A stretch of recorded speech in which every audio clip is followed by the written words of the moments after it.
Entrez donc, mes seigneurs, bienvenue à la cour des miracles.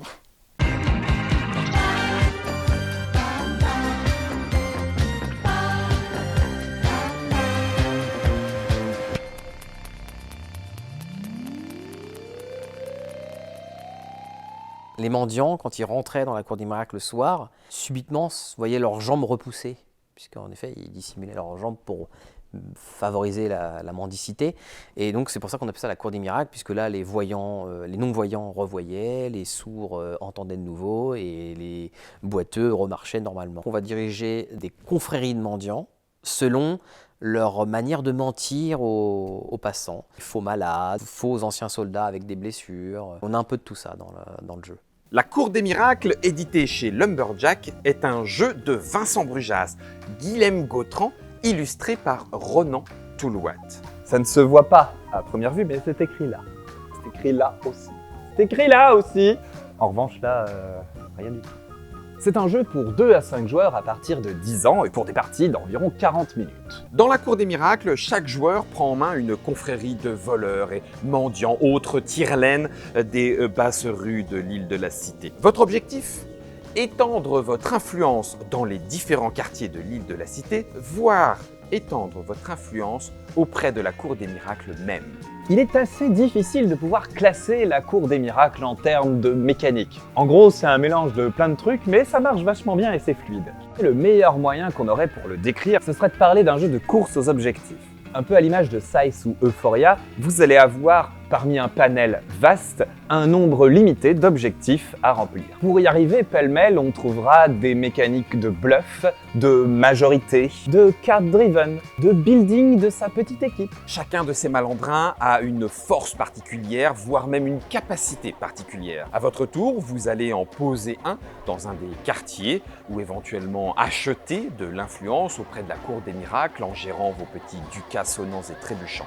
Pour déterminer si vous avez l'influence dans un quartier, au moment où la piste de ce dernier est remplie de divers malandrins, ils sont alors révélés. Le joueur majoritaire en force remporte. L'influence va donc fluctuer au cours de la partie, comme dans tout jeu de diplomatie, comme dans tout jeu de tractation de pouvoir royal. Elle se gagne et se perd aussi vite. Le premier qui réussit à placer ses 6 influences emporte immédiatement la partie. Une victoire éclatante et majestueuse. Enfin, c'est la Cour des Miracles. C'est une victoire boiteuse et un peu sale. Mais mieux que les autres. On reconnaît dans la patte du jeu toute l'alchimie qui existe entre Vincent Brujas et Ronan Toulouat. Ce duo illustre plutôt son talent généralement dans le milieu de la bande dessinée. Et il est assez étonnant de constater qu'on trouvera plusieurs accointances entre leur travail BD-phile et leur travail ludophile. En même temps que je reprenais un peu le contact avec le monde du jeu, je découvrais de nouveaux jeux. Et j'ai eu envie d'explorer un univers que j'explore en bande dessinée, mais en jeu de société. Sa série d'époque, Le Roi des Ribauds, s'était dit que ça serait un univers intéressant pour créer un jeu autour de ça. Un jeu assez fourbe, où on pouvait faire quelques coups de pute et plutôt se marrer. À l'image de leur bande dessinée, qui mettent souvent en scène différentes factions et entités intriguant entre elles, dont les objectifs se rentrent dedans les uns les autres, s'entrecroisent, s'associent puis se séparent dans le jeu, on les retrouvera en véritable action. Nous ne sommes plus seulement spectateurs d'une intrigue bien fourbe, mais ici véritablement acteurs de ce genre d'univers. Cette transposition, qui marche très bien, se retrouve également sur l'idée des retournements de situation. S'ils font légion dans les intrigues signées Vincent Brujas, ils sont également très nombreux dans le jeu. Et on n'a de cesse de s'habituer à une situation qui d'un seul coup bascule. On peut être très avancé dans le jeu et d'un seul coup reculer, mais il faut savoir que les retournements de situation continueront d'arriver. Et donc être un peu en retrait le temps d'un tour ou deux vous permettra très certainement par la suite de revenir par un vaillant coup d'éclat. C'est une thématique qui est très proche de celle du Roi des Ribauds, les guerres de gangs en fait, dans le Paris médiéval. Là on décale légèrement l'aspect temporel, puisqu'on part quelques siècles plus tard, à la grande époque de la Cour des Miracles, celle que décrit Victor Hugo finalement dans Notre-Dame de Paris, même si Victor Hugo finalement triche lui aussi puisqu'il la situe quelques siècles avant. Nous on prend vraiment la bonne date, c'est-à-dire vraiment le XVIe et le XVIIe siècle, et on parle de cette Cour des Miracles qui fait fantasmer beaucoup de gens mais que peu de gens connaissent vraiment. Il y avait toujours cette envie de représenter le monde du dessous en fait, et, mais de manière plus ludique évidemment, et aussi de manière plus grand public. La Cour des Miracles, c'est un peu mon bébé pendant 5 ans. 5 ans d'expériences diverses et variées avant d'arriver à ce résultat-là, et surtout d'arriver avec l'aide de professionnels qui étaient la team Cadema. C'est en fait un jeu qui a une réelle importance pour moi parce que je crois que c'est un des tout premiers que j'ai voulu signer. C'est un des tout premiers avec lequel j'ai discuté avec l'auteur, etc.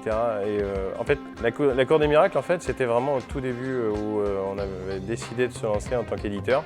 C'est le projet qui nous a pris le plus de temps à développer depuis qu'on s'est lancé.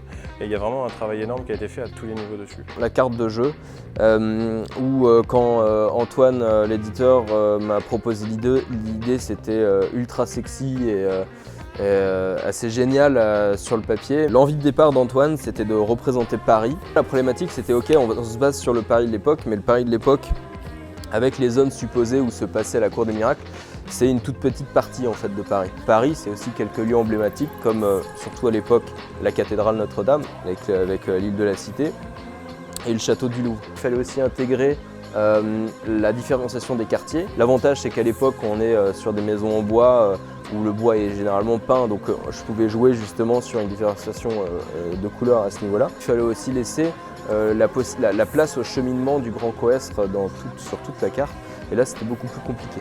Il a fallu que je me démêle les pinceaux dans toutes mes lignes de perspective pour rendre cette carte crédible et justement sexy, et en tout cas dans l'idée qu'Antoine en avait. C'est vraiment le jeu dont je suis plus fier depuis le début pour le travail abattu et les personnes avec qui c'est fait. Le jeu est intense, monte en puissance au fur et à mesure que chacun réussit à placer son influence. Un jeu de dupes et de bluff entre récupération d'un intérêt immédiat et positionnement pour plus tard, entre gestion des cartes et gestion de sa monnaie, entre bluff, duperie et tractation verbale et non verbale, mais sans être trop répétitif, puisqu'il est limité en temps. Il va falloir faire vite, il va falloir faire judicieux, sinon vous pourriez bien finir dans les égouts de la Seine. Un bras ou une jambe en moins, grignoté par les rats.